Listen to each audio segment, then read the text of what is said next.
Hello, everyone. Welcome to the Bread of Life channel. I'm really happy tonight to be able to interview James Fodor, and he is running a bit late. So I'm going to just spend a few minutes talking about him and kind of promoting some of his work.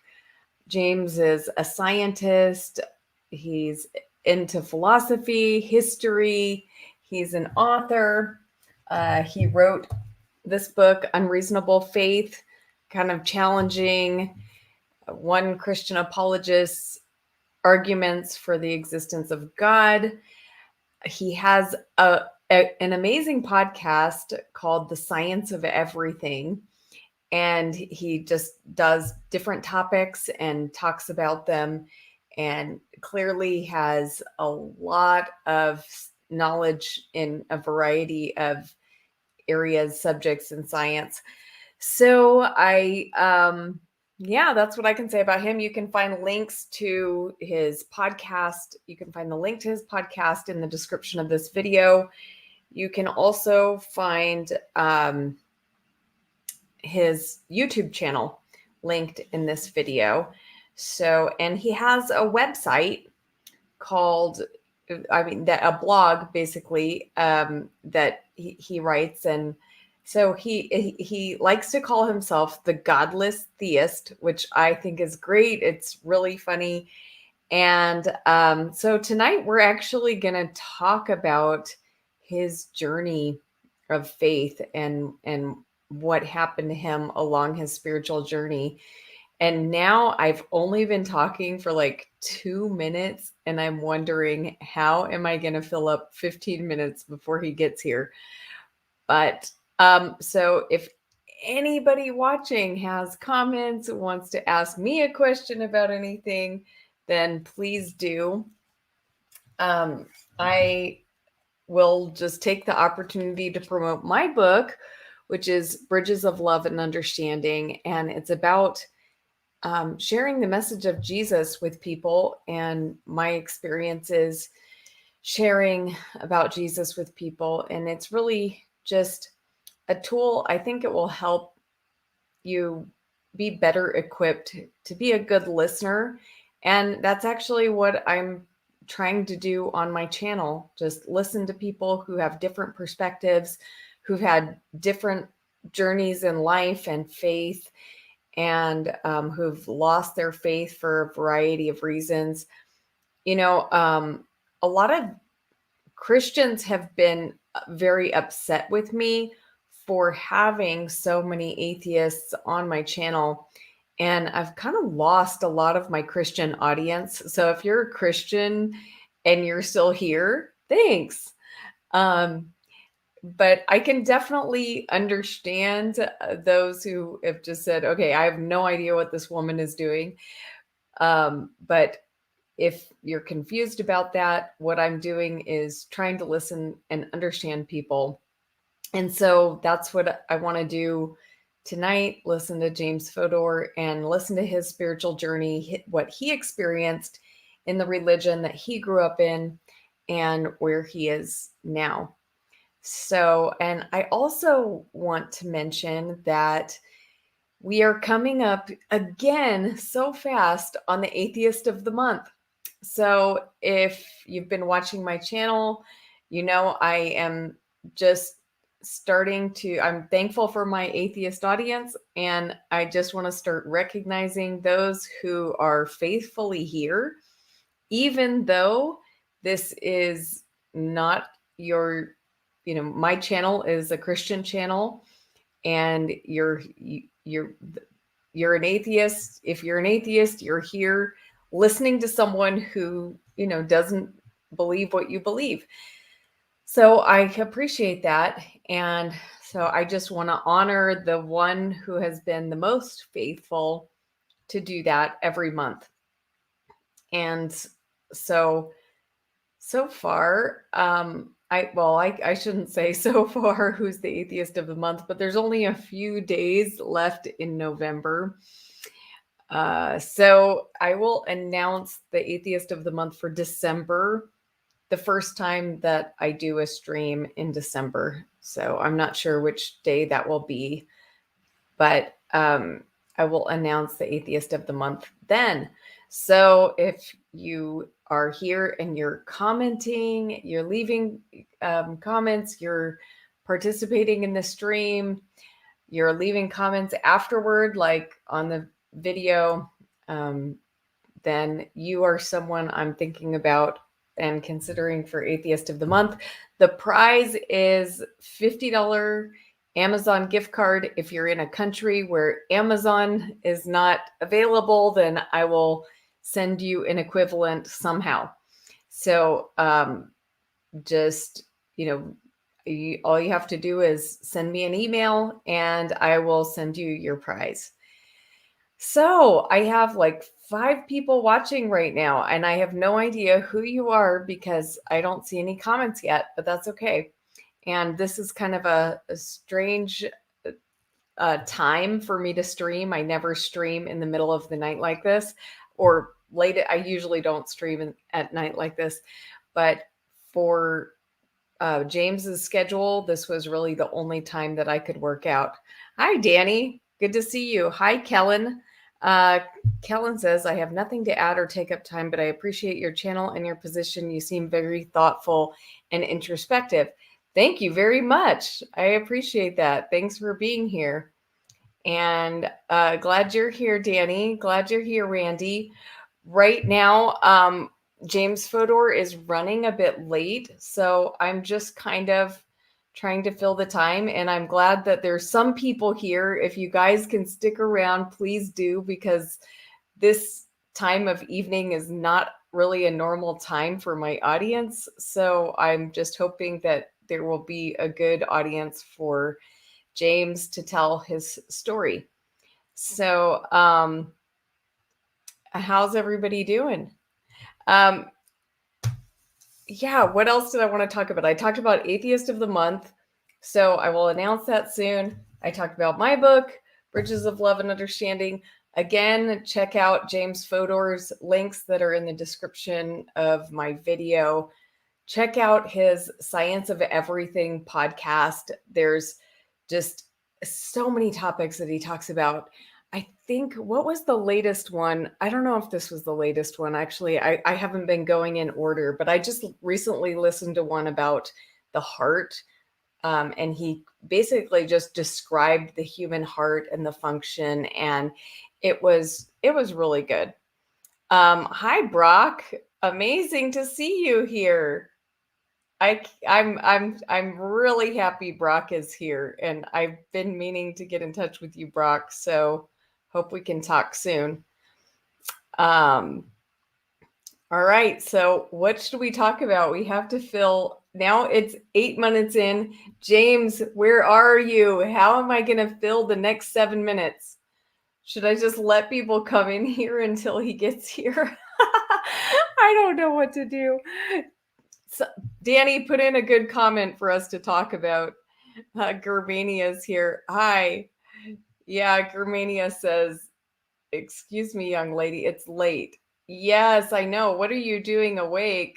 And Danny probably shouldn't be awake either. Yeah, actually, I just got off work a little while ago, and that's the reason we're doing it this late, because it either has to be late for me or it has to be late for James. Otherwise, his schedule is, he's in Australia. So our schedules really don't match up well. So, oh, good question, Danny. Thank you for asking this. So James is going to share about growing up LDS. And for those who are not familiar with the acronym, it's Latter-day Saints. The more familiar term for some people is Mormons. And Danny said, are LDS considered Christians? Victor New kind of specifies, would I consider Mormons Christians? And I will say this, the Mormons that I've encountered, you know what? Some of them are about the best and just really people who are trying and to love God and be devoted to God. And I would not consider Mormon teaching, like the church itself, to be Christian. And that is probably going to offend some people to hear me say that. Definitely offend anyone who is LDS to hear me say that, but I'm sure they're accustomed to it by now. But the fundamental teachings of Mormonism are not the teachings of Christianity. So Mormons would not believe that Jesus is God. They do believe they do believe that Jesus is the Savior. And so they do have some shared beliefs about Jesus, but there is enough difference there that they are not considered to be Orthodox Christians. Now, if a Mormon considers himself a Christian, I'm not going to argue with him. And, I am in no place to, judge an individual person. And if somebody identifies as a Christian, then I don't think it's my place to tell them, no, you're not a Christian.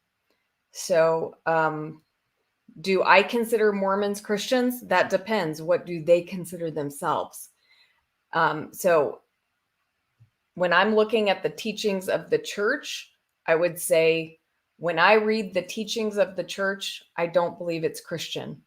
But when I encounter the people, that is something different. I do think that many of the people, if I had to judge, if I was, going to be the one to judge, I would say that they are, even if they have some, wrong beliefs about Jesus. So, and Brock is actually an LDS member. So Brock says he takes no offense. Brock, I would love to hear if you want to put a comment, and, sometime we could even have a talk about this, but I would like to hear more about, like, how do you view yourself? Do you see yourself as a Christian? And do the Mormons that you're surrounded with consider themselves to be Christian? So I'll kind of wait for Brock to answer that. But in the meantime, I guess I can share a little bit more about, and if Brock, if you're free to correct me if I'm not saying something that's true about the church. But so the Mormon church, they do have the Bible, and what they would say about the Bible is that they believe the Bible as far as it is translated correctly. They do think that there are some problems with the Bible, so they don't ultimately rely on the Bible for their teaching. They have some other books that they rely on, and I want to say more heavily, like the Book of Mormon, and then the Doctrine, and I think it's called the Doctrine and Covenants, and the Pearl of Great Price. So they have some other books that they rely on. And so those, the Book of Mormon is like the testimony of, like, Jesus Christ coming to the Americas and preaching the gospel here. So that is kind of what the Book of Mormon presents as something that happened. And of course, that is not the Christian teaching. In the Bible, Jesus never travels outside of the continent that, or, well, actually, I don't know. It depends what you consider the continent, but Jesus didn't travel very far. So he certainly did not come over to the Americas according to the Bible. So Yeah, still now we're at the 15-minute mark. So Brock says, honestly, I'm not sure whether I'm warming or penguin at this point, but I have to remember that people do not speak for the whole church. Okay, I'm a warming or a penguin. Okay, I meant a Mormon, not warning. Warming. Okay. Cool. All right. Well, thanks for sharing that, Brock. And, I do hope that James will be joining soon to kind of share his experience. There's actually, it's great that I have the opportunity to do this interview, because for those who don't know where I live right now, I live in Salt Lake City, or a suburb of Salt Lake City. And so it's, I am in Mormon country. This is really where the majority of Mormons live. I mean, I know there's Mormons everywhere now, but this is really, I meet a lot of Mormons. Not as many as I thought I would meet, though. Actually, there's a lot of people coming here from other places now. So I haven't met quite as many as I thought I would, but definitely the LDS church is a huge influence here. Huge. So Brock says Doctrine and Covenants, Word of Wisdom, and the Pearl of Great Price. And James Fodor is here now. Hi, James. How are you? Can't hear you yet. You're on mute. Oh, sorry. Hi, how's it going? Great. Apologize for being a bit late. I was out with some friends for the first time in a long time because we've just recently come under lockdown here. So got carried away, time carried away with me. So apologize for that. Oh, no problem. No problem. Wow, that's great. I'm glad you guys were able to get out. Yeah, it was nice. It was nice. So, I've already been talking about you a whole bunch, promoting your podcast and your links, your YouTube channel, and just talking about you. And we kind of got on. Oh, you've done my work for me. So, I've introduced you, but do you want to say anything just to introduce yourself a bit? I mean, you've been here on this channel before and probably a lot of people know you, but I'll give you No, I think I'm sure you've done a fine job. We can just jump in if you prefer. Okay, sure. So I was telling everyone that you grew up LDS. So how did your family become LDS? Yeah, so both of my parents were raised in the church, or LDS. We often say in the church, but that's what I mean. And yeah. So so for me, it was just part of growing up. It was just all I ever knew, really. Okay. So, and were they really serious about their faith?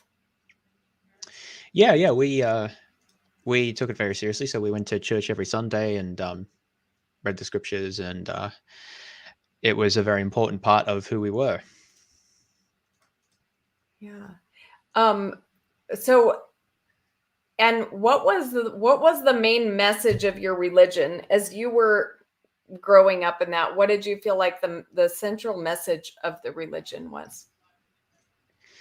I think the central message of Mormon faith is similar to the central message of other Christian denominations. It's the being saved by having faith in Jesus, and I think that one difference is that Mormons emphasize also obedience to the God's commandments,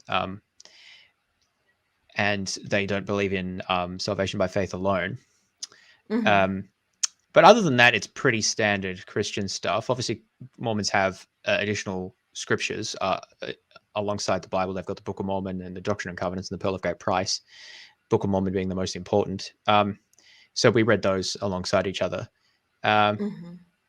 Another distinctive aspect of Mormonism is the idea of eternal families. So not humans, Mormons believe that humans, if they're saved, like in the highest tier of heaven, will be able to be together with their families for eternity. Mhm. So that's also quite important to Mormon teaching. But I mean, many of the other general aspects of Christian belief in terms of faith and Jesus and atonement and things like that are all Mormons believe those as well. Okay, when people were kind of asking me while you weren't here yet, they were asking me like, do I think Mormons are Christians? And is like, and basically I said I can't speak about individual Mormon people. Like if they consider themselves Christians, then okay, I consider them a Christian. But when I look at the teachings of the church, I don't really see that it falls into Christian orthodoxy. So would you agree with that, or what would you say about that? Well, I mean, I'm strongly of the view that Mormons are Christians, and that's certainly what pretty much any Mormon that I know would say. I mean, the church is called the Church of Jesus Christ of Latter-day Saints. Um, Right. and I would also agree that the church is not orthodox in terms of its teachings, not Orthodox Christian. So I guess it depends on what you think is critical to counting as Christian. For me personally, I think that the most plausible way to define that is people who believe in Jesus as the Son of God and believe that faith in him is critical for salvation. Something along those lines is Yeah. what seems reasonable to me to be definitive. And because Mormons believe in that, I think that it's reasonable to say that they're Christian. Now, if you want to say, well, no, you actually have to believe in like a specific creed, I would say, well, I don't know whether that's critical. Like people who lived before that didn't accept that creed. And there are other Christian denominations as well, at least denominations that appear to be Christian that don't necessarily accept all of the creeds. So I mean, yeah, one can have that conversation, but I think it would be fair to say that Mormons are non-Orthodox Christians, or there's another word as well, non-creedal, I think it's called, because they don't accept Mm. the ecumenical creeds. They do accept the Apostles' Creed, however. So if that's another Mhm. if they want to use that as a characteristic um, of who counts as a Christian, then I would say that they should count. I mean, what do you think? Do you think that what do you think sort of the minimum that you would regard someone as being a Christian, or like a group as being Christian, maybe? Well, I would say that the central thing that makes Mormonism hard to accept as like Christian is the belief that there's actually more than one God, and that, Elohim is only the God of this world, and that Jesus Christ is not, I mean, he's the Son of God in this kind of the same way that we're sons of God, because we were pre-existent with God according to Mormonism. So I would say like Jesus, in Orthodox Christianity, Jesus is God. So he is both God and the Son of God. And that is not what Mormons believe. But me personally, James, I don't think that one has to be like, I believe that many people saved by Jesus Christ, even if they don't have perfect information about him. And so that's like actually one of the main things that my book is about. My book about Muslims. This is my experience with Muslims. And I would say my experience with Muslims is very similar to my experience with Mormons, which is these are some of the most devoted and wonderful people that I know. And I would definitely say that there are so many Mormons that are much better followers of Jesus than I am. So I like me, that's why I kind of wanted to separate the teachings of the church, with which I would say are would make them fall outside of Christianity, or at least, like you said, Orthodox Christianity. But does that mean that their faith falls outside of salvation in Christ? And I don't think it does. I think you know I would consider many of my Mormon friends to be great followers of Jesus. Yeah, that's interesting. I think that non-Orthodox Christian is accurate, and I think that that's a good way to describe it. One thing is that so it's definitely true that Mormons are non-Trinitarian, so they believe that Jesus Hmm. and God the Father and the Holy Ghost are separate persons and separate beings. Um, Interestingly, if you look at the Nicene Creed, the original Nicene Creed, I think that there's only one passage in there that a Mormon would not, because the Mormon Church doesn't officially accept that. However, if you look through it, from my understanding, of course, different Mormons may say slightly different things, but from my understanding, Uh-huh. there's only one aspect of that contradicts Mormon teaching, and that is when it says that Jesus is, or Christ is, one substance with the Father, something to that effect. Whereas Mm. Mormons would say that they're separate substances, but they do say they're united in purpose through the Godhood.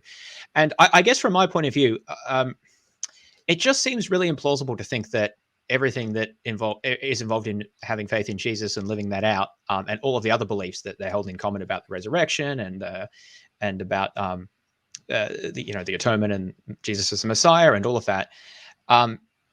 God's really worried about whether you believe that He's of one substance with Jesus. Like that Right. seems to be quite an esoteric point. That honestly, how many Christians even know what that means? I don't know what that means. I mean, you can say maybe it's theologically incorrect that what the Mormons think. That would be one thing, but to say that that's so critical to God just seems implausible to me. I don't know. Maybe you disagree, but No, I completely agree. I would say, like, is God really sitting there being like, well, I wanted you in my kingdom, but you had the wrong idea about my substance. It's just it's not the God that I know, and I don't think that God is uh judging people in that way on like a standard of how like perfect their theology is.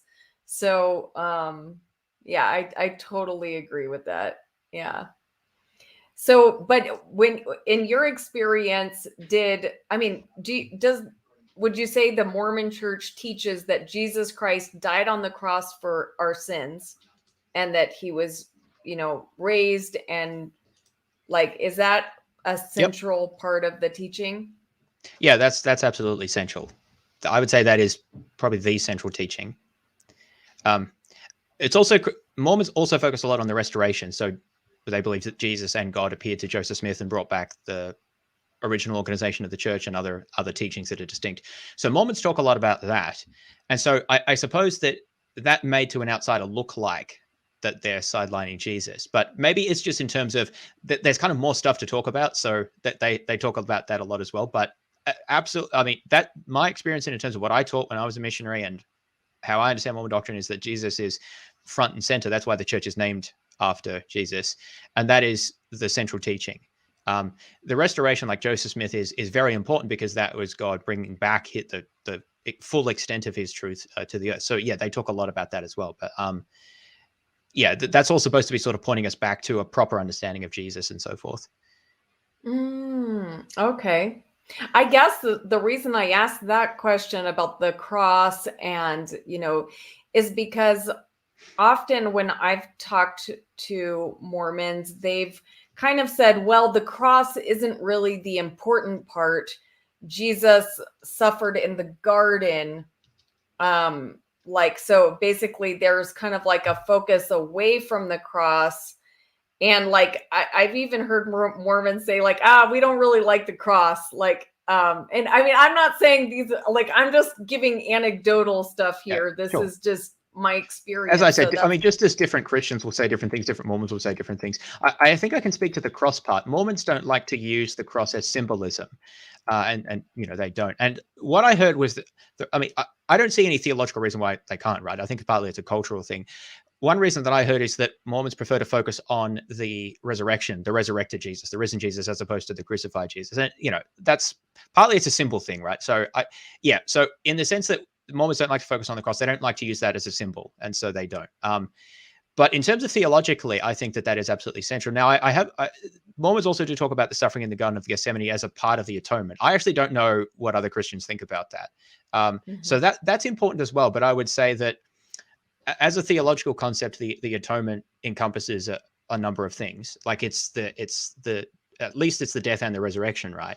And maybe there's other components to it, like it's the suffering in the garden. I don't know what other Christians say about that, but I would say that it may well be that Mormons have a slightly different understanding about. I mean, Christians have a wide diversity of understandings about what the atonement is and what it does, right? So Mormons have their own take on that, but I don't know. I just, it seems to me that that's fundamental, and perhaps the focus on the cross per se, as in terms of symbolism, and maybe in terms of some other aspects, is a bit diminished. For example, Mormons believe that Jesus, between the time when he was killed and when he rose, he went to teach people in the Americas about his gospel.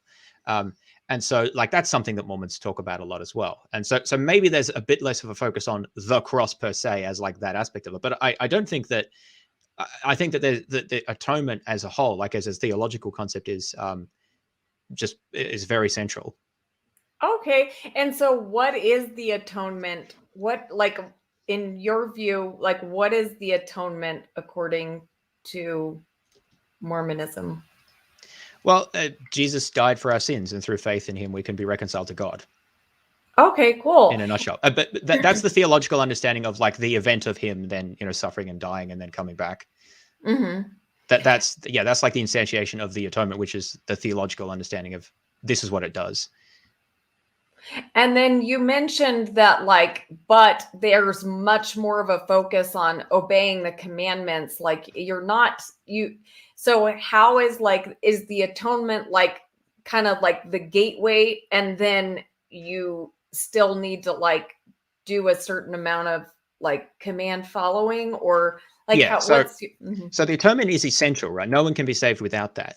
And everyone needs to have faith in Jesus to be saved. Bearing in mind that Mormons do understand salvation differently. There's definitely a difference, but I mean, it's still being one with God. So there's similarities there. It's not entirely different, I think. But but in terms of what's required, so having faith in Jesus is essential, but it's not sufficient. You also need to do certain things. And in this sense, I think it's a bit closer to what Catholics believe. It's my understanding, where it's faith and works together are necessary for salvation. And so there's standard things that all Christian denominations use, like obeying the 10 Commandments and things like that, loving thy neighbor, all of that stuff. In addition, Mormons have some things that are more distinctive. So not drinking alcohol or tobacco, or partaking of tobacco or coffee or tea. That's something called the Word of Wisdom. That's one thing that it's also believed that you need to follow. And there's other things as well. So there are quite a lot of things, and that's a very important part of Mormon teachings, is the importance of following those commandments. So the sort of description is, make sure I get the order right. So it's faith in Jesus, baptism, repentance, or is it repentance? It's repentance and then baptism, and then gift of the Holy Spirit, and enduring to the end, which includes obeying the commandments. I think those are broadly similar to what other Christian denominations would use, but Mormons have their own particular way of understanding them. So Mormons practice baptism by immersion, for example, and they believe that is essential as well. And there are other ordinances as well, or sacraments, I suppose you could call them, that are believed to be essential. And some of those are done in temples, which Mormons also have special buildings for doing ordinances in. Cool. So what was it like for you as a child growing up in that spiritual environment? Well, that's a very difficult question to ask, because I didn't know anything else, right? Right. I don't know that I could answer that very well. One thing would be that I was sort of always aware, and Mormons do talk about this quite a lot, of being different from other people in terms of like at school or whatever else, because, like not many other people are Mormon. I knew other Mormons, but mostly it was through church. And so there's a feeling of Mormons have language that being a peculiar people, I think, is one term that's used. And for some of these things, I don't actually know if other Christians use it, and some of them is distinctly Mormon. So it sometimes gets a bit mixed up in my head. But Mormons would, they talk about Mormons as being like a chosen people, just like kind of the Jews were. Except that's not understood like racially or anything like that, because anyone can join the church, right? But it's sort of those who accept and commit themselves to Jesus are sort of chosen. And that definitely affected the way I thought about things, thinking about myself as different and I guess kind of special. There's a bit of I was always felt a bit, maybe not always, but often felt a bit reticent to talk about it. I don't entirely know why. I mean, partly I think it was just because I was pretty shy as a kid. And also just because it's a bit hard to explain to people. I didn't know too many people who were very religious as a child or like young adolescent. It wasn't something that was talked much about. Partly that's, I think, because Australia is fairly secular. And then so like you're religious, but then you're also a particular type of religion that's a sort of a minority. So it's sort of doubly a bit difficult to explain or for people to understand. So that's sort of mostly what I remember about my experience in terms of something that I can identify as being like distinctive. Otherwise, I don't know. It was just it's just growing up like that was just how it was. Yeah, totally. And let me answer your question about the peculiar people, because Christians other Christians use that too, because like I've heard that a lot, like in the Pentecostal church, people who stick to like the King James, because I think that's where Mormons use the King James version. So that is a phrase from the King James version. And so, churches that still stick with the King James often use that phrase, a peculiar people. Yeah. Yeah, I quite like the phrase, to be honest. Even though I don't believe that stuff anymore, it's a nice sort of phrase. I like the idea of not just going along with what everyone else is doing because everyone else is doing it, right? Like thinking about what you believe in and following that. But that's the aspect of it that I like. I still identify with that, I guess. Really? Okay. And do you see religious people, now that you're not religious, do you see religious people as peculiar? Oh, well, it very much depends. I've said this before, that some religious people just seem to me like pretty much, particularly Christians, but others as well, they just seem more or less the same as everyone else, right? Except they may have certain beliefs, maybe they go to church and so on, but otherwise they're just like extremely normal. I don't mean that necessarily in a derogatory way, but also it's sort of like maybe I would expect them to be a bit more different, especially depending on what they believe about Jesus and changing your heart and light of Christ and all that sort of stuff. Like, I don't know, it seems pretty ordinary. But not every religious person I know are like that. Some are very just very impressive, very compassionate people, and so I'd call them peculiar. And then there are some people peculiar, like in the colloquial sense as well. They're just like really weird people. So I guess it's across the map. Of course, there are non-religious people who are like that as well. So, well, that's interesting. What do you think a person's life should look like if they really believe all this Jesus stuff? Like, now, do you think, like, looking back at the Mormon church, do you think that the way they live is how you should live if you believe all this Jesus stuff? What are the qualities that you would look for? So the way many Mormons that I knew live, mostly no, I would say. So mostly no, I don't think that that's how you live. And the qualities that I look for, one of them would be, how to put it, like, because I'm not expecting people to be like superhuman or something like that. But I guess being a peculiar people is something that I would look for. I think that that's a good phrase to use. So what do I mean by that? Well, one thing would definitely be compassion. Like in a broad sense, both like in terms of dealing with people, like individually, but also in terms of at a societal level, like really being concerned about the vulnerable and the needy and the marginalized, because that's overwhelmingly what Jesus was concerned with in the Gospels. Like he was constantly ministering to and talking about that.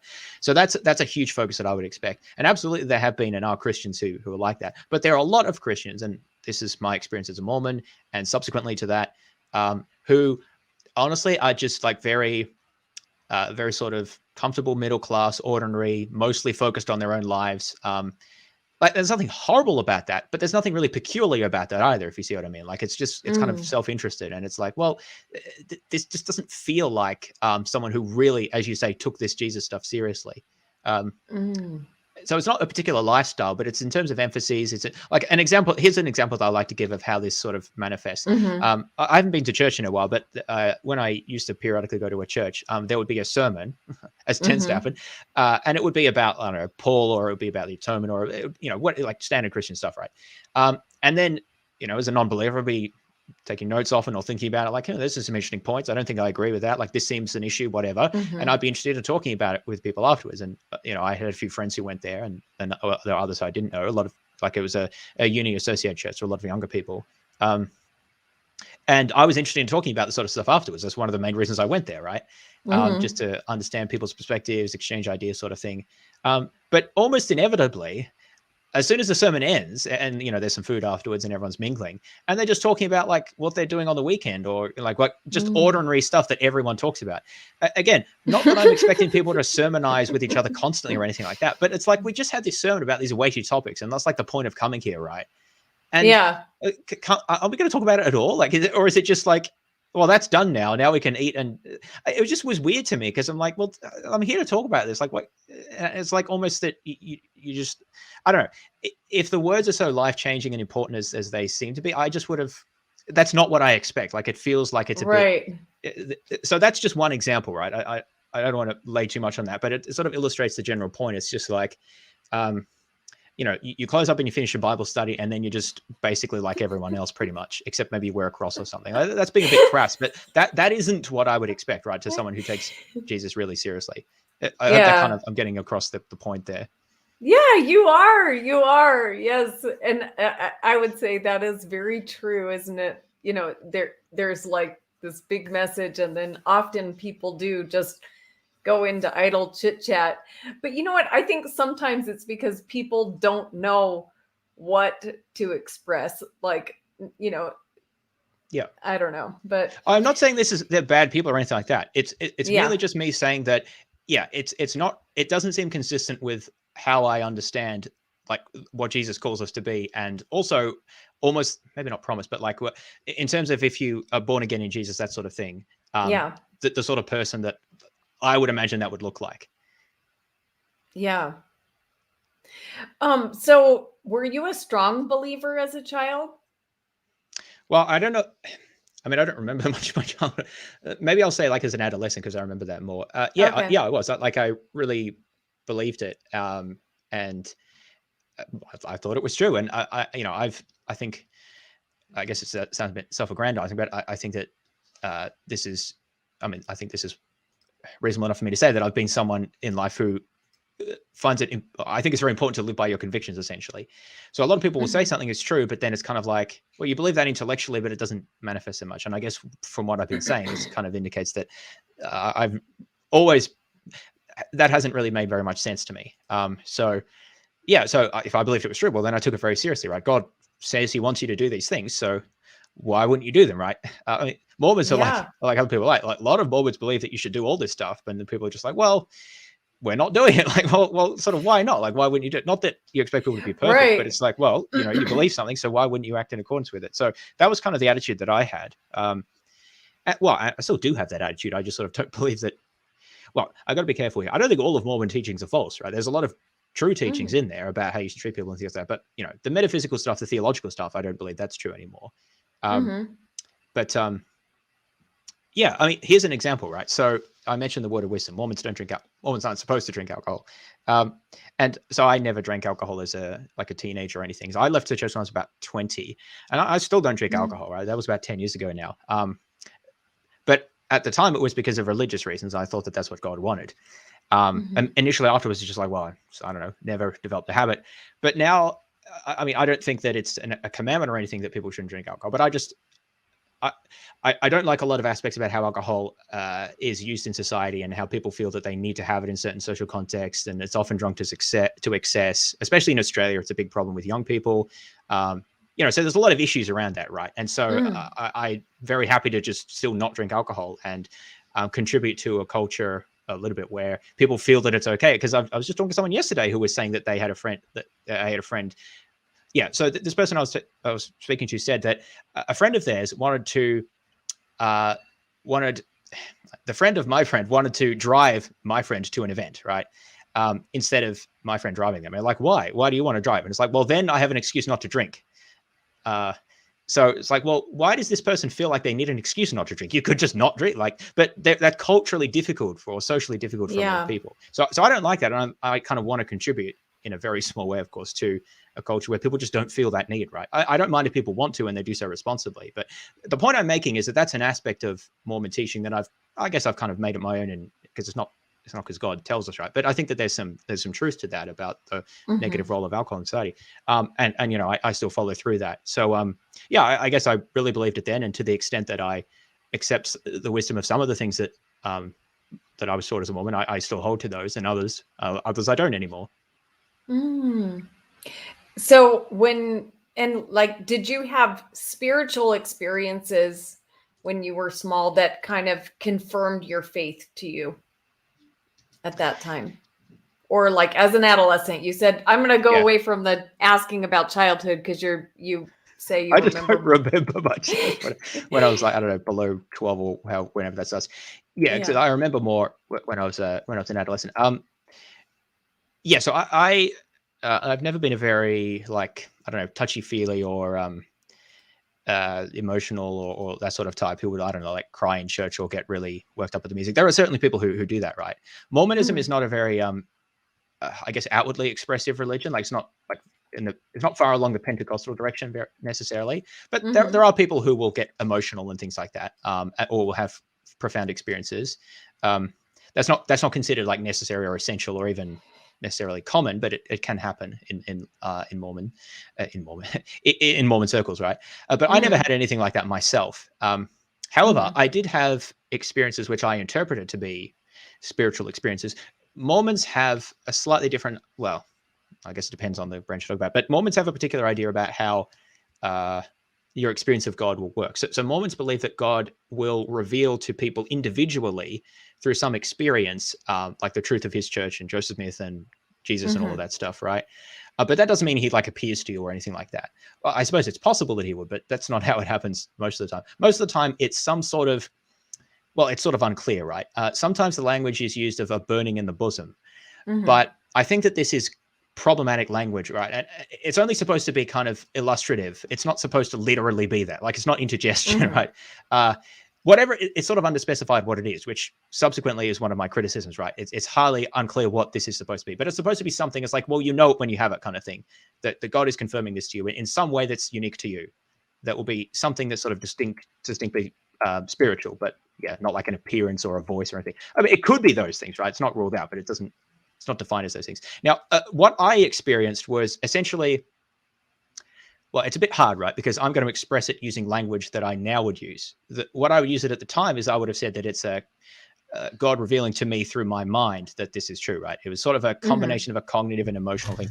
Now I would just describe it as yeah, uh, a an experience that I had while reading and praying that I interpreted as being some sort of divine communication or revelation. Mhm. Now I mean, I still believe the experience happened, right? It wasn't much of an experience. It's more just a feeling slash combination of thoughts.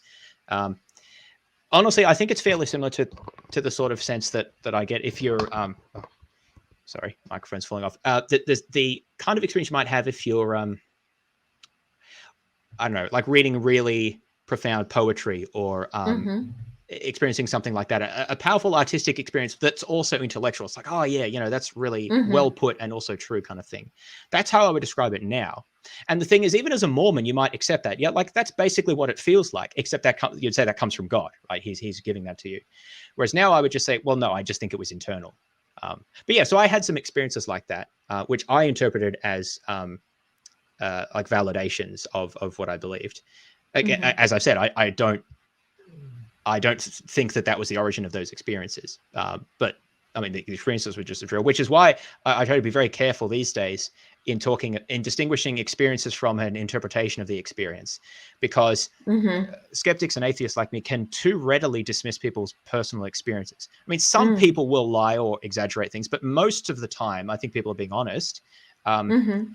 but it's an issue of how they interpret their experience. And so I think that we should be very um, we should encourage people to share their experiences and be I've got to be careful here, affirming in the sense that yeah, like that was your experience and that was important for you. But Right. where I would differ is I say that people often draw then interpretations like theological or philosophical about their experiences, like, oh well, this was Jesus talking to me, or this was as a result of uh, Allah, or this was from whatever your tradition is. Mhm. And that is an interpretation that you place on that because of your theological perspective. And I'll say, I believe Right. your experience was real, but I don't agree with your interpretation of it. Um, Yes. so that's how I would react towards my experiences as well. Like, I think that they were real, right? They just, I now interpret them differently because I have a different framework for thinking about things. And that's what I would say Mm. about like other Christians who have these sorts of experiences. Now, of course, there are going to be contested cases where it's like, well, I prayed and then there was this, this miracle cure that science couldn't possibly explain. Then that's a bit harder, right? Because I can't just say, well, I agree that you experienced that, but it wasn't how you thought of it. Then we might have to actually talk about, push back and forth about the facts of the case and so on. But for most of the time, I think that the types of experiences people report, I think that, like atheists or skeptics like me should just sort of acknowledge that people have these experiences and that it's important to them.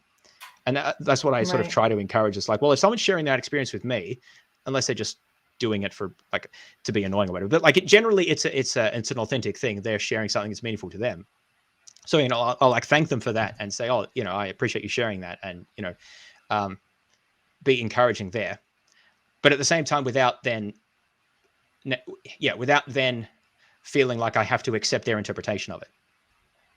Yes, exactly. And actually, that's a question posed to me by skeptics quite often. They'll be like, well, if, somebody from a different religion claims that a miracle happened in their religion, you wouldn't accept that.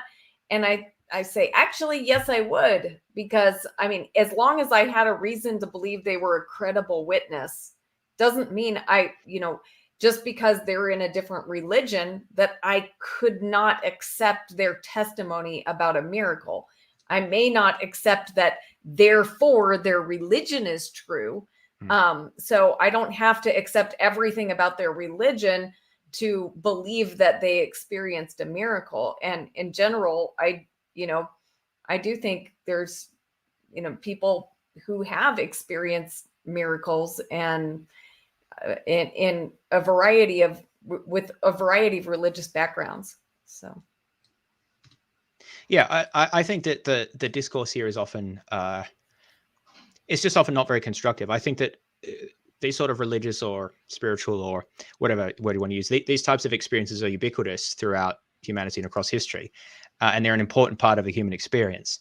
The question what we should be trying to do is understand them and ask questions about how can we make conclusions about like theological reality or philosophy or whatever on the basis of these experiences, because that's where I really put the skeptic hat on and say I think it's actually very hard to make these sorts of inferences. And again, you may disagree with that, but the point is that I think that's what we should be talking about. Like, how do you actually get to these sorts of claims, and how can you rule out alternative explanations of that experience, as opposed to trying to cast doubt on like the experience per se, or framing it in terms of like mental illness or dishonesty or things like that. Right. Yeah, mental illness and dishonesty can and do happen, but I think that the majority of these cases, that's not what's happening.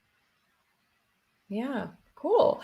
So what happened? You left the church at age 20, but what happened to your faith? Was this a slow process? What happened? Well, it wasn't that slow. It was about a process of 3 months where I sort of started questioning and then doing a lot of reading. Originally, interestingly enough, it came, it sort of was triggered by some research I was doing for a lesson that I was presenting. I think it was a lesson about the Book of Mormon or some aspect of its translation. And I guess I don't quite remember what I originally looked up. One of the aspects of the Mormon church that I'm very critical of, they may have softened this a little bit in the last 10 years, but I think that they have more or less the same view. You're not supposed to read or like view what's called anti-Mormon literature. And that is kind of defined quite broadly as anything that's critical or of the church or attacks it or anything like that. And so, as someone who, I don't know, as an adolescent, I don't know that I thought too much about this. It was just sort of what I grew up with, and I sort of accepted it. But one thing that I did find is that I was always a person who liked to question things and ask for the reason and the answer for it. And so there's sort of levels you can do that. You can kind of do it within the framework, and then you can question the framework. So the framework is like Mormon teachings, right? And even within that, as I'm sure you'd be familiar with, lots of people get it wrong. Like, they may be well-meaning, but they just they don't know what they're supposed to believe, kind of thing. And that they teach wrong things and they get confused. So they throw in their own personal biases and things, like even within the framework. And so I was very interested in no, that's not what we believe. Like, that's just, and unfortunately there's still popular misconceptions about what Mormons believe, which partly are propagated by Mormons themselves who don't know what the actual church teaching of something is. So that's a difficulty. But anyway, so that was something that I had experienced with like years before I left. And related to that was a frustration that the sorts of discussions that we have, because you do Bible discussions and also Book of Mormon and talks about things, they were just often really boring because there's a sort of limit to what you were supposed to ask or how far you're supposed to go, because beyond that, it's kind of like, well, the church doesn't really have a clear teaching on this. So you kind of, you just focus on what you're sort of supposed to talk about. That I found very frustrating. And so that aspect of, I guess, intellectual sealing off from not even like criticisms, because I wasn't thinking of it in terms of like criticizing Mormonism, just from like asking questions and really trying to understand things was frustrating.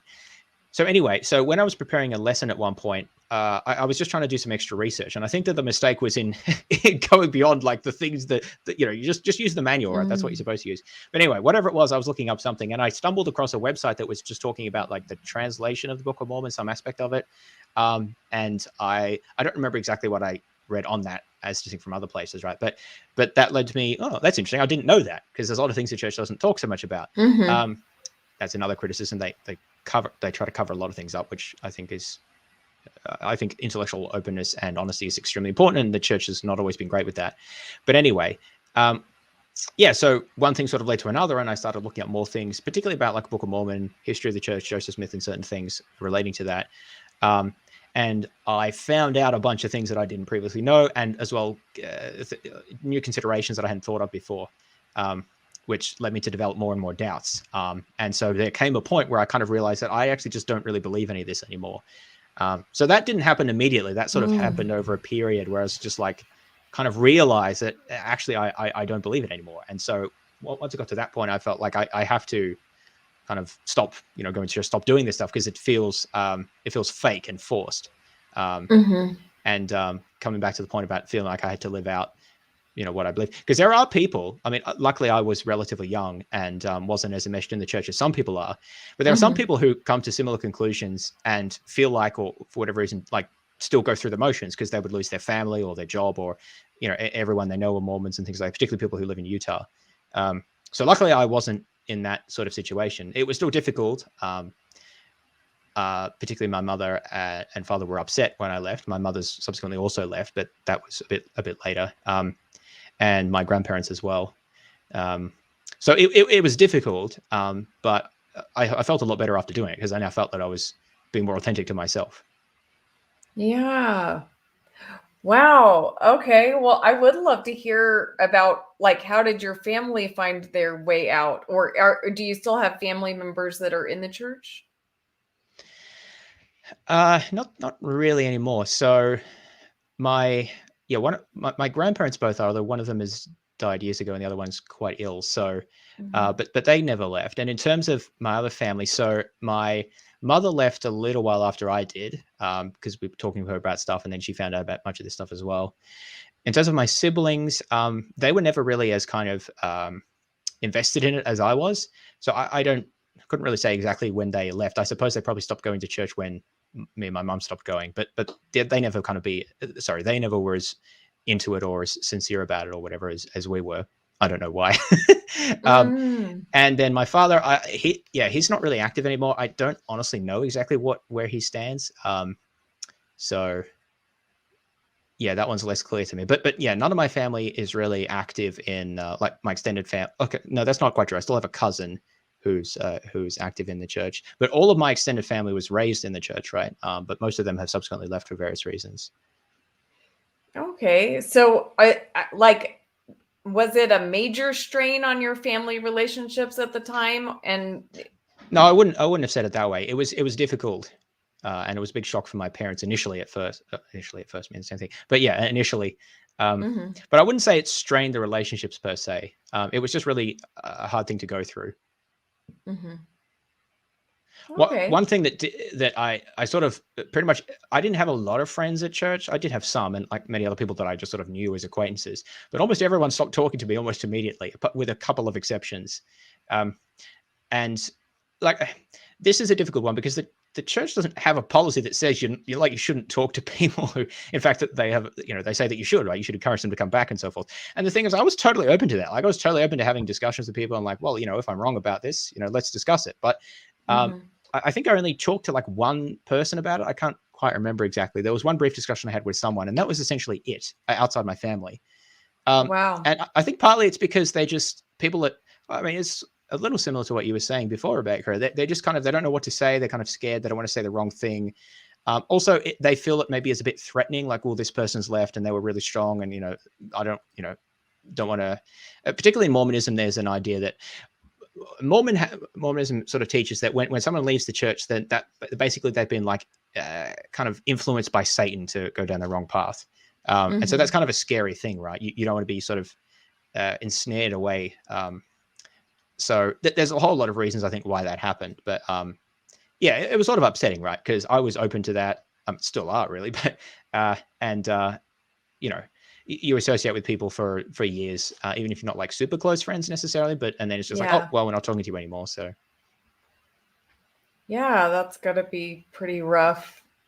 So would you say that most of your friends at the time were in the church, or did you also have like friends like at school and in other places that like you had close relationships with? Yeah, that was a tricky time, I guess. I didn't have that many friends at the time because that was when I was in early uni. I hadn't really made many friends there. I had a couple of friends from high school, and they weren't religious or anything, and then a couple of friends from church. But I didn't have too many. I guess it sounds a bit sad. I didn't have that many friends at the time. Thankfully, I've made a lot more friends since then. But yeah, but I guess the whole social group that I interacted with at church, most of that was like, just sort of haven't seen them since then. Wow. So, I guess, like what I'm kind of wondering is, did you go directly to becoming an atheist, or like did you consider other possibilities? Like, how did you get from the state of leaving the LDS church to like where you're at now? Yeah, that a really good question, and this is sort of something that something that's important to emphasize, right? Which I try to talk about a lot, which is that the two choices aren't like atheism or Christianity. I mean, certainly not Mormonism and Christianity, or Mormonism and atheism, but or even any type of Christianity. There's all sorts of worldviews you could adopt, right? Right. You could be a Buddhist, you could be a Muslim, you could be Catholic, you could be a Hindu. There's lots of things, or you could be some sort of panpsychist. Like, there's all sorts of views. At the time, I didn't really know very much about. I had an interest in philosophy. I didn't really know too much about the different worldviews. I knew about different religions, but I didn't really know people who were in any other religions. So for me, it was sort of a question of, well, I don't have any belief. So for me, my belief in God and Jesus was tied up in my belief in Mormon teachings. So when I lost those, I also lost my reasons for believing in God and Jesus. That's for me. Psychologically, that was how my beliefs were organized. That's not going to be true for everyone. Other people may have independent reasons for believing that, in God and or Jesus, right? In which case, ceasing to believe in Mormonism is not going to entail anything about whether you believe in God. But that was just a description of my reasons for belief. I didn't have a separate apparatus for sort of understanding God or why I would believe in that outside of Mormonism. So that's why for me, when I ceased becoming a Mormon, I sort of didn't really have any particular belief set that I identified with. So I don't remember exactly. I think initially I'd call myself an agnostic. And then I think within, 6 months or a year or so, I started calling myself an atheist. And this was partly because I started reading more about different religious traditions. I discovered Christian apologetics, which is something that I really hadn't had any exposure to before, and found very interesting, and learned more about philosophy and was thinking more about questions of like epistemology and things like this about how we decide what to believe. And so sort of initially there, I kind of realized of myself that I didn't believe in God, right? So that made me an atheist from my point of view. Now, since then, I've developed my thinking a lot, and I have a lot more particular beliefs, and that's been a year's journey. But I guess the short answer is, when I lost belief in the Mormon Church, I lost belief from my psychological point of view for any reason to believe in God or Jesus. So I sort of didn't know what to believe and called myself agnostic, and then from there went fairly soon to atheism because that seemed to fit what I believe best, which is, well, I just don't believe there's any God. Now, I was and still am open to changing that, right? I guess since then I haven't found sufficient reason to go to a different belief system.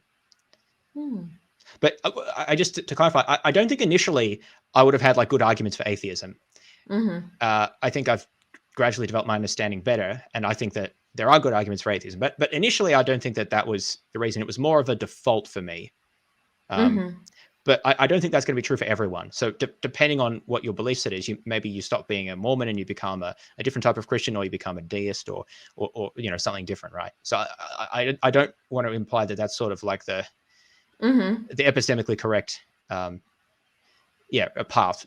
It depends on what you have in your belief set and what you know. Okay. So then what causes you to, like you said, you have a lot of particular beliefs now. Your beliefs are more developed. So what are some of those particular beliefs? Well, that's a big question. So these days, I don't know, for a while now, I describe myself as a naturalist. And so that means that I don't believe that there's anything beyond the sort of physical material world. And I am a moral realist. So I think that, we've talked about this before, right? I think that there are... For 3 hours. Yeah, okay. There are objective moral facts about what's good and bad, and those can be understood independently of any religion or God. That I think that we have moral obligations to help other people, and to actually devote quite a lot of our resources as wealthy Westerners to help with that. I think that we have obligations to animals as well. So I'm a pescatarian, like close to full vegan, but not full vegan for mostly ethical reasons. There's other specific things. I think that free will exists, but is consistent with a deterministic material universe. I don't think there's an afterlife, because I think that death is the cessation of biological function, which I think is what it is to be alive. So, and I could go on with these particular things, right? But so since then, since leaving Mormonism, I've developed, in thinking about these things, developed a sort of set of views. But the one hand, the shorthand answer is like atheistic naturalist. So, I find naturalism to be very strange. I think that's a really weird view of the world. So I want to understand what makes you think that's the right view. Well, yeah. I guess the broad picture answer is that when you're considering different worldviews at this level of abstraction, I think what you should do is consider the different arguments and evidences and phenomena that we have available to us, and then think about which worldview, in general terms, has a better explanation or provides a better fit for these, for what we see and for the arguments we have. And so I think that naturalism provides a better fit to what we know than alternative general worldviews that I'm familiar with, such as Christianity or Islam or Buddhism, and other views as well. Now, obviously, that requires, to cash that out requires looking at all sorts of specific arguments, which I don't think we want to get into now. But I think that the broad point is that most people believe that there is an external physical world. There are some people who don't believe that, but most people believe that, including most Christians and Muslims and Buddhists and so forth. So I think we're sort of all on the same page there.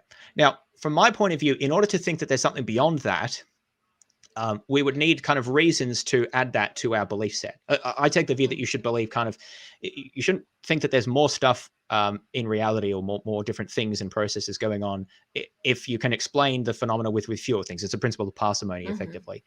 And because everyone already accepts the physical natural world, like most people do, then the way I think about it is, why would I want to add things to that? Why would I want to add gods or spirits or karma, or Tao, or whatever it is people believe, immaterial souls, magic, whatever sorts of forces that people think exist, or phenomena. I think I would need reasons to add those in, so that that would mean things that I can't explain under naturalism, and that I need to invoke additional things beyond the natural order to explain. And I just don't think there are any such things. There are various candidates, like morality is a candidate, miracles are a candidate, the very existence of the universe, fine-tuning. There's all sorts of things that people propose as candidates, right? So obviously you've got to look at that case by case. But the sort of short answer is, I'm not convinced by any of these candidates. I think that we have a sufficient explanation for things just positing the natural order. And because everyone already agrees, again, when I say everyone, most people agree that there is a natural order. So I think that naturalism provides a simpler view, and that alternate views add more complexity to it, which I think is a bad thing, without adding additional explanatory power. And so fundamentally, I think that is, that's simplified, but basically that's how I think that we should go about choosing these worldviews. Because it's sort of difficult to think about how we could know these sorts of things anyway. We've got to think about how can we know if God really exists? Like if he exists, he's so far beyond us, right? How could we infer something like that? Or how could we know if there's an immaterial soul? We can't know for sure, but I think the way we sort of set about this is to try to align our beliefs best with what can explain the world. And I think naturalism does that best without needing to add extra stuff. Does that kind of make sense? I'm not asking you to agree that it does best explain the world, but like the framework at least kind of makes sense. Yeah, it does. So you're just kind of like being careful about what you believe in, and you don't have enough evidence or reasons to believe in more than the natural world. Yeah, that's how I think about it. And I think that that's why I call myself a skeptic as well, because I think it is important to be epistemically cautious about believing claims, because there's lots of claims that people make.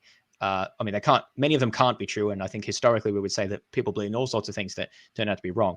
And so I think that we should be cautious and we should apply careful standards.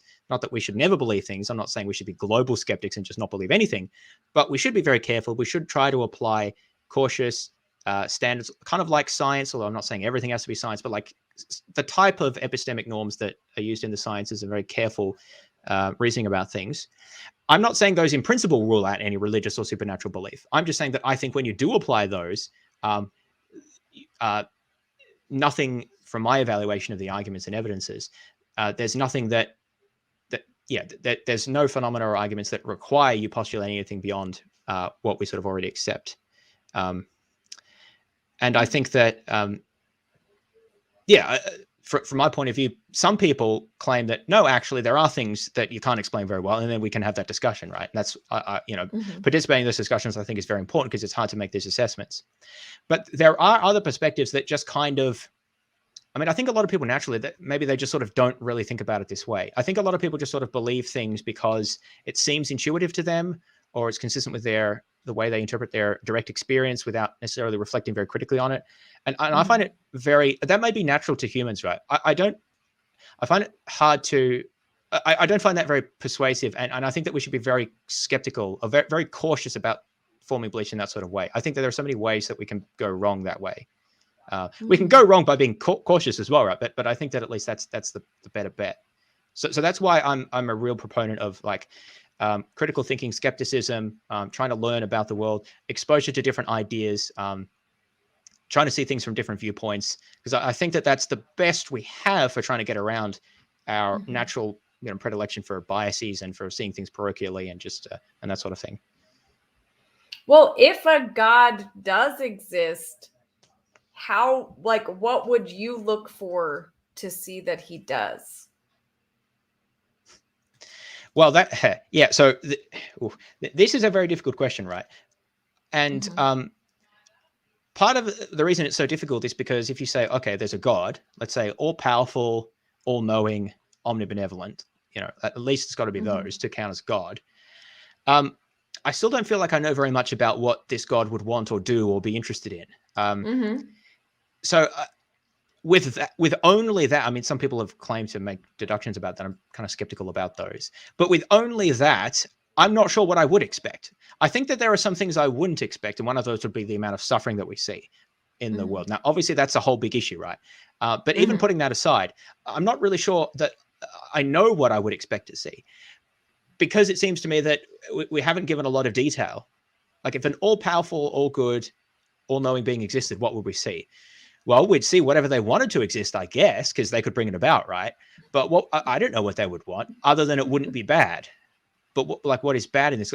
So I feel like there's just not enough structure. Now, given additional structure, by which I mean particular beliefs about God, what he wants or what he's interested in or whatever, then we could make more predictions, right? We could say, well, it seems like we'd expect this sort of universe or that sort of universe or whatever. But my criticism is that then in order to get those predictions, you have to start with some assumption or at least a belief. You have to have a belief about, is God going to want this or want that? And I'm kind of not sure where that comes from. Some people claim to be able to derive these things from just like purely abstract reasoning about what an omniscient being would do. I don't really buy those arguments. And therefore, it seems to me that it's almost like you get out what you put in. Like, well, if you make assumptions about God wanting to reveal himself to mankind and make a substitutory reconciliation with mankind through Jesus, well, and a bunch of other stuff there, well, then it's reasonable enough to say that you might have something like an atonement and Jesus being crucified, but you've already started with those beliefs. And I guess I'm not sure why I would start with those assumptions, right? Right. Again, obviously there's theology to talk about that, but to answer your question, I'm not sure what you would expect just by believing in God, because it seems underspecified to me. It seems you're going to need to say a lot more about the nature of this God and what they would want. By the way, I actually think this is kind of consistent with at least the way a lot of Christians have thought about things, because a lot of Christians have said, we need God to reveal himself to us. We can't just sort of reason about what he would be like, at least in most senses. He needs to tell us. And I guess I'm kind of saying, if that's true, then I'm just not really sure how I can say much of anything about what I would expect God to be. He would need to reveal that to me. But then the question is, how would I know that it's him revealing it to me? Because I wouldn't like, well, I know what God's like, and then I can see if the revelation compares to that, because I don't know what he's like, right? So I think that there's a real problem there epistemically about how we would actually get access to that. Like, you're Abraham, right? And God says, oh, you should sacrifice Isaac. How do I know as Abraham that that's God talking to me and it's not like a devil or a demon or me going crazy? Yeah. I feel like that's a really hard question to answer. Like, because if God is God, he might have reasons for doing that. But then, so you see what I mean? Like, I think hopefully you see what I mean. That it seems to me actually quite a difficult barrier to get across as to how you would go from our understanding to accessing what God would be. Yes. It seems that it probably has to come through revelation, but then how do you know that revelation is from God?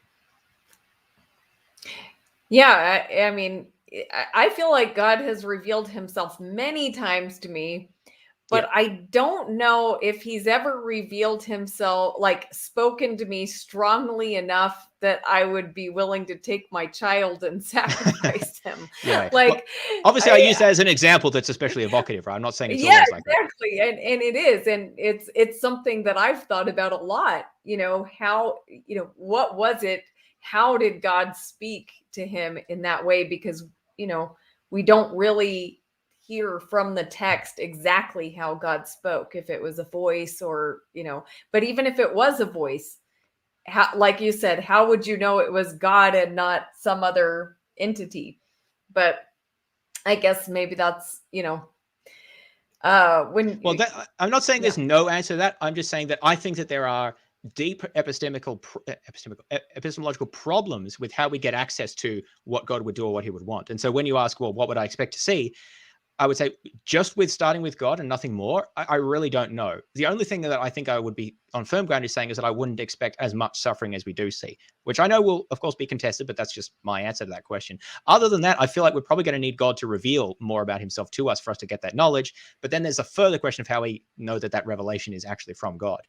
I mean, because for all we know, right, there could be a pantheon of powerful deities who, like Thor or whatever, who could reveal themselves to people who, if they had that power. Like, I'm not saying that we should believe that, but suppose that was the case, then like, well, couldn't one of these appear to people or speak in their minds or whatever, and just because they like trolling people or being like, it seems that could be the case. And well, how would we know either way? I think that, again, not saying there's no answer, but I do think that I do sort of take those worries seriously and then think about what are the processes that I would want to put in place to try to make sure that I'm not going to fall for, being duped about things. And so I think we can understand those sort of experiences without appealing to anything beyond the natural world.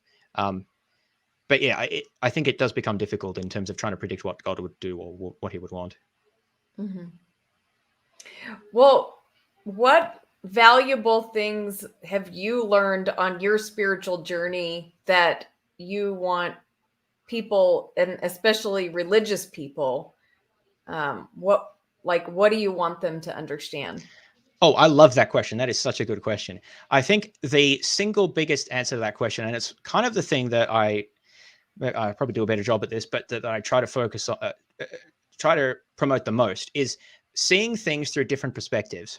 Now, seeing things through someone else's perspective doesn't mean that you think that every perspective is equally valid, or that you just don't have a perspective and that you throw that away or something. But it means making the effort, and it almost always takes effort to just sort of at least put what you think to the side for the moment, not destroy, but move it to the side and allow yourself to try to think about things in a way that someone else thinks about it. So maybe, when I grew up, I just sort of only saw things through a Mormon view, and I had I knew other people disagree, but I just sort of never thought about how do they think about life after death or God or, all of these sorts of things, right? Morality, whatever. So I'm a huge advocate for trying to understand from what other people think and like other worldviews and perspectives, sort of from their own, in their own terms. And that's very hard to do. And we can never be completely there because we're not them, right? But I think we can make an effort. So one way that you can test this is if you can articulate to them in language that they are satisfied with what they believe. This is sometimes called this is similar to what's sometimes called an ideological Turing test. People have heard of that before, but it's basically just being able to articulate a belief that is not yours in a way that people who do hold that belief say, yeah, that's what I think about it.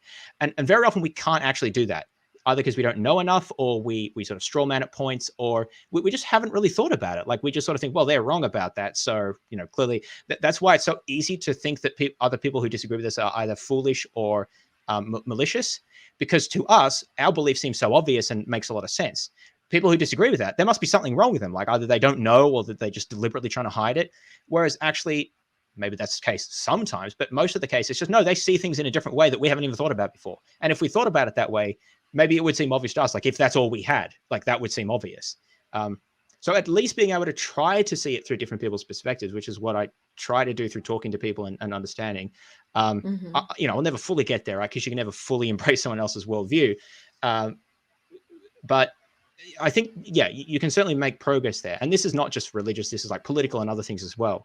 Because only then I think can you have a real dialogue with someone and really get to the issue of, okay, so who's got the better view on this? Some cases, the views are actually compatible. You don't have to choose. Actually, they can inform each other. In other cases, some people will be right and some people will be wrong. But in order to work that out, you're going to have to understand them properly. Because if all you can do is say your side of the argument, you don't really have any basis for saying that it's superior because you've only got one side to it. And I see this repeatedly in all sorts of dialogue and debates and things where people can really only understand their side of the argument. I mean, at that point, I don't know that you've really got much of a basis for saying that you have the better view, because all you can say is your talking points. If you don't know what the other person says, then you can't actually, evaluating a view being skeptical and critical. It's about taking the two views and then assessing them on their merits. If you take one view and assess its merits and ignore others, well, what have you really done? So I'm constantly critical of atheists for not taking religious or other spiritual viewpoints seriously, but I'm also critical of Christians and others for just not thinking seriously enough about different forms of Christianity. Often I have hard enough time, let alone other religions or irreligion, because people, I think, this is definitely not true for you, Rebecca, right? But it is, I think, for a lot of people, they're so locked in their own worldview, they just don't even really think about what other people think or try to come to grips with that. So that would be my main point that I think very strongly about is trying to understand different viewpoints and in a way that you could present them in a favorable light to someone who agrees with them. And more broadly than that, making an effort in your life to apply this. So one of the things that I, sorry, some odd comments from chat distracted me here. One of the things that I try to do is whenever I hear something, right, and I mean, you've got to be careful about this, because sometimes people just want to share things or they just want to vent or whatever. But even if someone tells me, oh, this person was rude to me or whatever, I always think I wonder what that other person's side of the story was.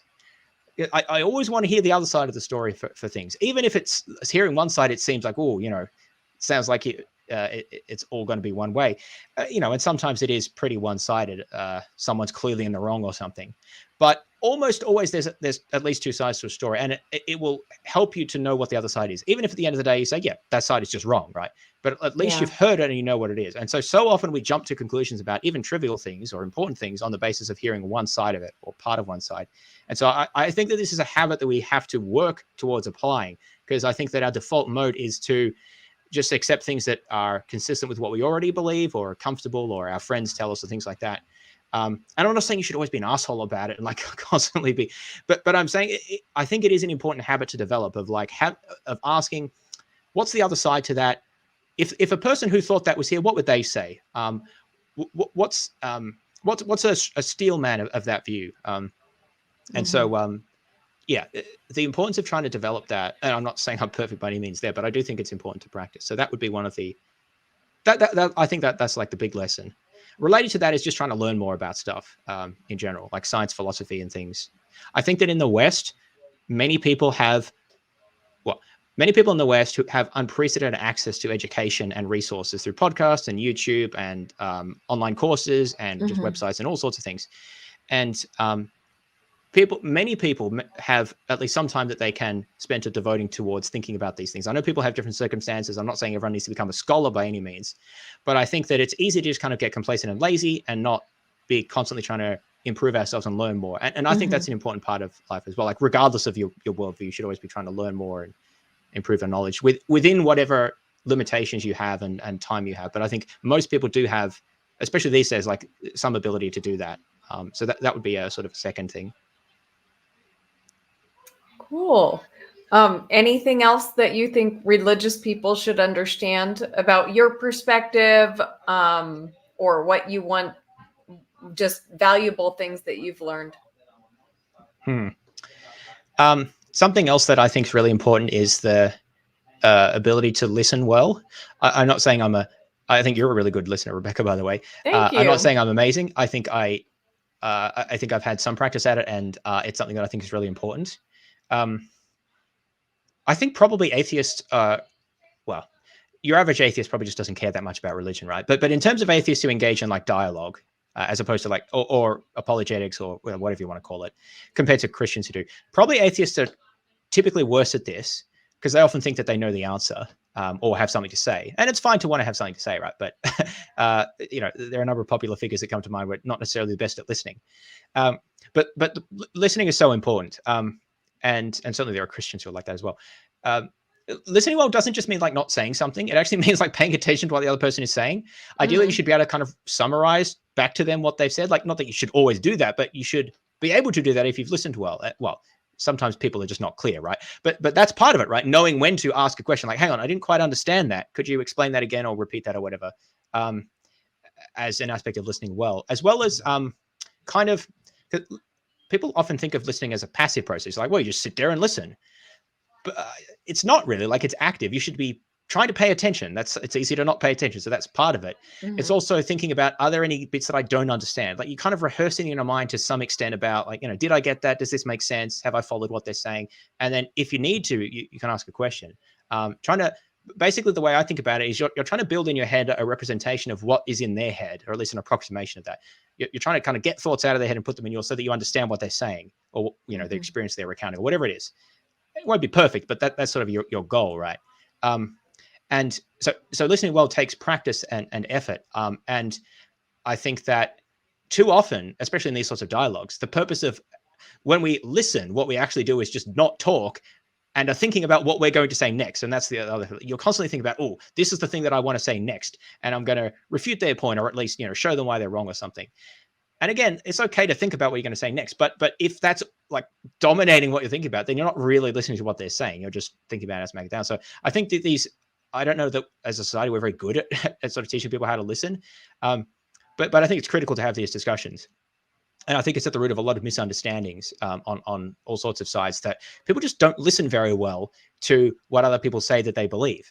And so it results in lots of talking past each other and repeating the same points over and over again, which just sort of gets tiresome because actually just people don't listen. And often we just sort of hear what we want to hear as well, which is, and I think everyone's guilty of that to some extent. But yeah, that would be another thing that I would emphasize a lot. And I've criticized atheists for often being bad with this, but there are certainly Christians I've interacted with who I think are bad with this as well. And they'll propagate, I think, beliefs about, they'll say things about what atheists believe or what it's like to be an atheist and things like that, which are, I just think, false, or at least not true of most atheists. And then when atheists say, hey, that's not what we actually think, or that's an unfair characterization, well, it seems like they don't listen, right? Because they just keep on saying the same things. Like, that's very frustrating, obviously.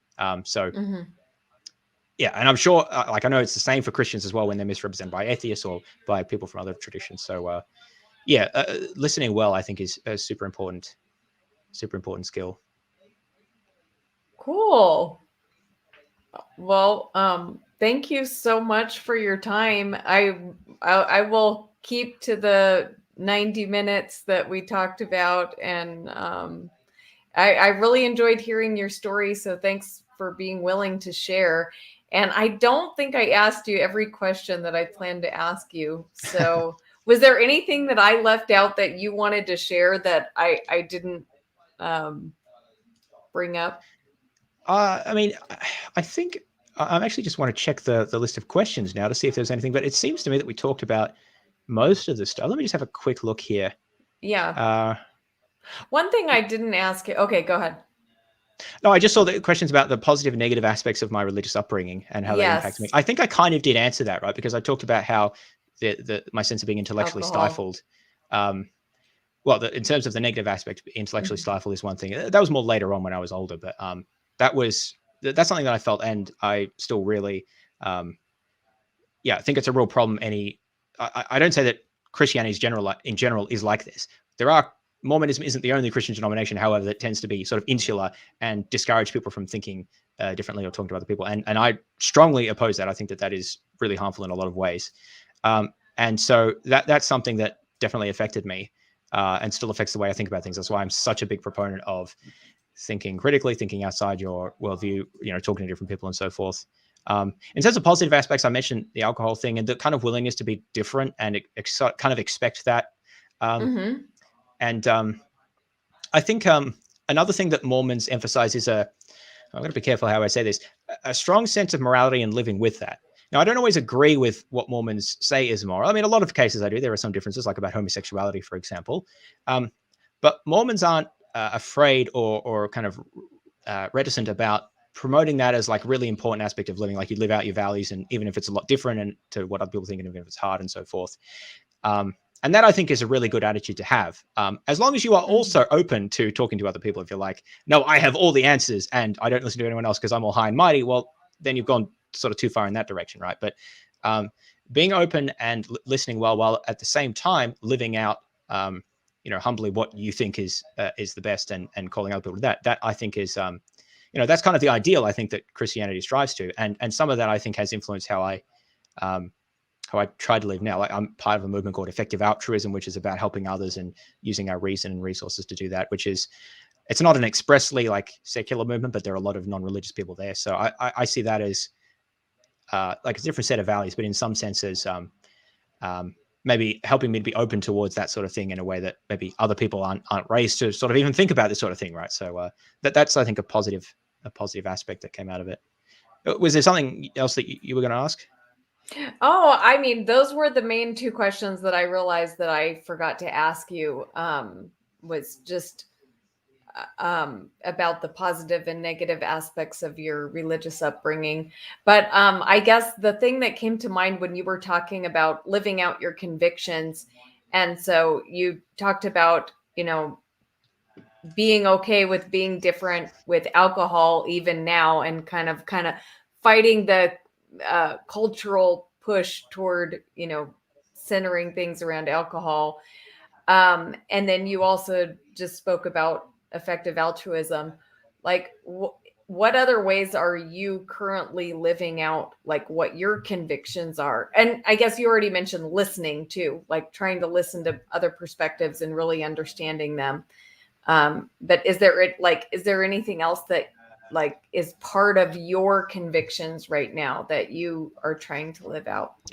Well, it's a little difficult, right? Because I don't want to put myself on a pedestal. It's like, well, look at all the great things that I'm doing, right? But I mean, it's also important to talk about what you do and why you do it. So it's sort of hard to balance that out. But yeah, so Mormons believe in that Mormons tithe, right? So they give 10% of their income to the church. So I did that for 20 years. Well, I guess I didn't have income when I was like 2 years old, but anyway. Right. So these days I wouldn't say I tithe, but I still believe in donating. One of the points of effective altruism is about donating to effective charities, and I still donate a reasonable portion of my income. I'm not quite sure how much it is, but also I try to live very frugally, saving for either future needs that I will have, like buying a house or something, or above that I can donate in the future, as opposed to spending and consuming now. So I'm like, overseas travel is something that a lot of young people do, and personality wise, I'm not necessarily the most into travel, but also it's just so expensive. I'm like, there's an ethical question there about spending tens of thousands of dollars on yourself as enjoyment when there are lots of people suffering. Now, that's not to say I'm living in, destitution. I don't think that people should do that either, but that is an important issue that I think about a lot. And I was Yeah. talking to someone else the other day about this as well, that informs my decisions about purchasing and about how I live and what I spend money on. And so apart from doing that, I also spend a fair bit of time like interacting with people and trying to grow the movement of effective altruism and talk about this to other people, and promote that. But there's also my other activities. Like I mentioned, that I think that intellectual openness and learning is important. And so, I have my YouTube channel and my podcast and things that I try to share that and promote that in the ways that I can. And I mentioned dietary choice as well. I'm not the person who thinks everyone has to become a vegan or that like meat is murder. I don't go that far, but I do think people should be a lot more reflective about what they eat and think about the ethical implications of the conditions that animals live in. So that I think is an aspect that we just too readily don't even think about. And I think that we need to take a lot more seriously and probably cut down a lot on meat consumption in many cases, in the West at least. So that's another aspect. So yeah, those are some things that come to mind. Yeah, Wow. broadly speaking, I think that it's in terms of, I think it's just really important to try to exercise like kindness and understanding towards people. Like, so I really don't like interpersonal conflict. Now, I don't mind a bit of memeing on the internet, like, or trying to present your views in a bit of a way that attracts people's attention. Like that sort of thing, that sort of conflict doesn't bother me. Like if I disagree with someone, we have a debate, we argue back and forth. Some people stay away from that sort of thing. And I don't see that as conflict. I think of that as just sharing ideas and being enthused about things. But conflict that's sort of more actively hostile, or it's just sort of destructive. I really dislike that. And so interpersonally and other things, try to work together with people and try to be constructive about things. And unfortunately, there are people who are just, obviously I'm thinking of certain individuals that I've had experience with, which we don't need to go into, but there are people who are just really hard to deal with and hard to work with. And that actually like can get me down quite a lot if that happens. And so there's a balance there between trying to be constructive and just, like if it's a housemate or if it's someone that you want to help or other things, that trying to pursue that in a positive way. And also trying to help yourself as well and not, get yourself too down or in a too sort of negative mental space. So, but that general point about, I guess, interacting sort of productively and positively with people. I don't know that the word compassion, I think the word compassion is correct. It's just like, maybe it feels like wrong connotation because I'm not a very emotive person, right? Or touchy-feely kind of person. So maybe to me, compassion has some of those kind of, and I don't think anything wrong with that, just like personality-wise, there's not. But yeah, I really don't like kind of interpersonal nastiness or tearing other people down and stuff like that. So that's something that's important to me, is to sort of minimize that. Not that I never get angry or never say things I regret, right? But that's an important aspect as well. And it can really upset me when I see that in context where like why are you being like this? Like it's just making life miserable for everyone. So that's another aspect that I think is important in life. It's a bit more ephemeral, right? Because if you just say like exercise compassion and kindness, like, well, most people agree with that, but it's sort of like how to live that out is tricky. But I'm just sort of reflecting on what that means to me now. And I think it's part of it is just sort of being, trying to interact in a way with others where treat others in a way that you would like to be treated. Like that's an important part of it. Right. And don't just, it's so easy to just sort of think always about ourselves, right? Or what would I want? What would be good for me? And that's how we sort of work as humans. But also thinking about, well, look, you got to think about other people as well. If I'm annoyed that I'm standing in a queue in a shop, just to take a silly example, you got to think about, well, the natural thing's like, oh, why are all these other people here? Like, I want to do this thing. I want to buy this or whatever. But sort of, I think, thinking about it in a broader sense, it's like, well, I'm contributing to the queue just as much as anyone else. Like, so, I have just as much the problem as inconvenienced by the problem. So it's kind of put yourself in that situation. Yeah. I think that this is important for all sorts of things where it's like, it's not just how things affect you, it's how you affect other people as well. And it's so easy to not think of it in that way. So I do try to, consciously practice that and encourage other people to do so as well when I have the opportunity to do so. Because sometimes I'll point things out like that. I know the shopping one is for some reason one that comes to mind. It's like, oh, they're so crowded today, or there's so much traffic on the road. It's like, well, you were on the road. It's like you're sort of blaming everyone else, but you're part of that as well. So often I think we kind of do that. So anyway, but there's a few things that I try to live out. Awesome. Well, I wonder if how many of those habits got developed as part of your spiritual upbringing, because I have to say, I can't possibly say that. I don't know. Well, like I mentioned earlier on, man, some of the nicest people I've ever met in the world are Mormon. So I really, I feel like they often that the church does cultivate really good habits in people of, being kind and just living that lifestyle that you talked about, being careful about what you do. And so, yeah. Yeah, I think part of that is, so I'm critical of the church in some ways, and I think that there are good aspects of it as well. Mhm. And I think it is important to have sort of to strive for nuance in our views about things. There are some things where an extreme view is appropriate, but very often there's some nuance that's called for, even in things that are sort of emotive or highly salient. But the thing I was going to say about the Mormon Church, I think it is that aspect. It's a bit speculative, but I think this is the aspect of that they're willing to put themselves out as being different, like consciously so, and see themselves as a peculiar people, as a particular like minority group that has an identity and so forth, and has very particular things that they stand for. And so I do admire that. I think a lot of what they do is good. I think there are some bad things that they practice and teach. That's true for any group, to be honest. Even effective altruism, I'm critical about what they do sometimes. So it's, I think it is important to avoid tying your identity too strongly to any single group or like collection of other people. You should listen to what others say, but you shouldn't just be like knee-jerk react to, oh, that's my tribe, so everything they do must be right. I don't think people think that, but they often act like that in terms of, especially in politics, but other things as well. I think that's dangerous. But anyway, yeah. So in terms of the Mormon Church, I do think that they have that going for it. Yeah. Yeah. Thanks. Yeah. So I should get going and let you go as well. Thanks very much for the opportunity here. Yeah, thank you for your time. I appreciate it. And I really enjoyed this conversation. Thank you for everyone who has been in the chat. I appreciate you guys being here. And I kind of ignored the chat tonight. But I do appreciate you guys being here and sharing your thoughts. So good night, everyone. And thanks again, James. See you guys.